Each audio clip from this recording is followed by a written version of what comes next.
Φωτορύπανση. Ακούγεται τρελό. Υπάρχει όμως. Υπάρχει και σοβαρό πρόβλημα. Και έχουμε ξανακάνει άλλο βίντεο γι' αυτό και έχουμε μιλήσει σχετικά με τις υπερβολικά δυνατές φωτεινές επιγραφές που ενοχλούν τον κόσμο. Οπότε πάμε να δούμε τι είναι στην ουσία η φωτορύπανση. Φωτορύπανση λοιπόν τι είναι? Η παρουσία υπερβολικού, ανεπιθύμητου ή ακατάλληλου τεχνητού φωτισμού σε ένα σημείο, σε ένα χώρο, σε μία πόλη. Θα μπορούσαμε να το πιάσουμε σε όποιο εύρος θέλουμε όσον αφορά το χώρο. Πώς καταλαβαίνουμε λοιπόν ότι έχουμε φωτορύπανση? Υπάρχουν τρία χαρακτηριστικά σημεία. Το νούμερο 1 είναι η θάμβωση που προκαλεί ο υπερβολικός φωτισμός. Άρα προκαλείται μια αίσθηση θάμβωσης. Το νούμερο 2. Το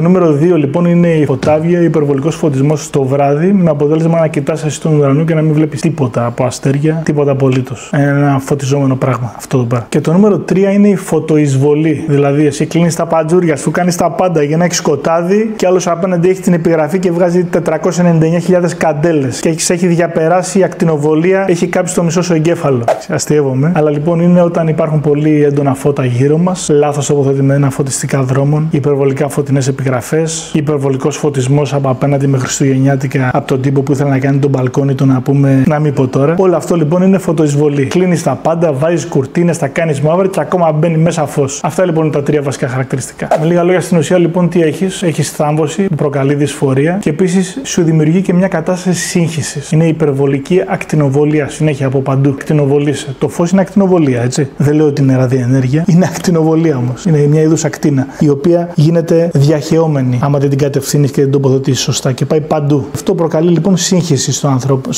στο ανθρώπινο μάτι. Ωραία. Δηλαδή αυτό μπορεί να έχει κάποια επίπτωση στην υγεία μου? Θα γελάσεις, αλλά έχει κι όμως. Θα θεωρηθώ υπερβολικός για αυτό που θα πω. Η φωτορύπανση έχει σημαντικό αντίκτυπο στο βιολογικό σύστημα ενός οργανισμού. Διαταράσσει λοιπόν τον φυσικό κύκλο σκότους και ημέρας τελείως. Με λίγα λόγια λοιπόν υπάρχει αυτό που λέμε κυρκαδικός ρυθμός. Πότε λοιπόν αρχίζει να πέφτει το φως της ημέρας, το σώμα αρχίζει να ηρεμεί και σε κάποια στιγμή σε βάζει σε μια κατάσταση που να θες να πας να κοιμηθείς. Όταν λοιπόν εσύ έχεις φωτορύπανση, συμβαίνει το ακριβώς αντίθετο. Οπότε διαταράσσει τον φυσιολογικό κυρκαδικό ρυθμό. Ο φυσιολογικός κυρκαδικός ρυθμός αλλάζει τον τρόπο με τον οποίο το σώμα μας παράγει ινσουλίνη. Για αυτό το βίντεο θα καλέσουμε έναν πολύ φανταστικό γιατρό σύντομα και θα κάνουμε μεγάλη συζήτηση για το πώς αυτός ο αθέατος κίνδυνος σε επηρεάζει καθημερινά. Κανείς δεν μιλάει γι' αυτό και όμως έχει σοβαρό αντίκτυπο στον φωτοβιολογικό ρυθμό του σώματος. Θα σας αναφέρω δύο σύντομα και κάντε follow για να δείτε το βίντεο που θα έρθει σύντομα. Οπότε δύο βασικά πράγματα τα οποία επηρεάζει η φωτορύπανση. Καταστολή της μελατονίνης, διαταραχή του ύπνου ή λιγότερος ύπνος. Και το νούμερο 2 είναι το κομμάτι το ψυχολογικό. Έρευνες έχουν δείξει λοιπόν ότι ο υπερβολικός φωτισμός διαταράσσει τον άνθρωπο. Θα τα συζητήσουμε αυτά λοιπόν στο επόμενο βίντεο. Οπότε όλοι εσείς, ηλεκτρολόγοι στις εμπορικές επιχειρήσεις, που έρχονται οι πελάτες, γιατί δεν πάνε όλοι να κάνουν μια μελέτη φωτισμού και ένας γνωστός καλός μελετής φωτισμού τα ξέρει αυτά τα πράγματα, θα πρέπει να αρχίσετε να λαμβάνετε υπόψη σας αυτό το πράγμα. Εντάξει.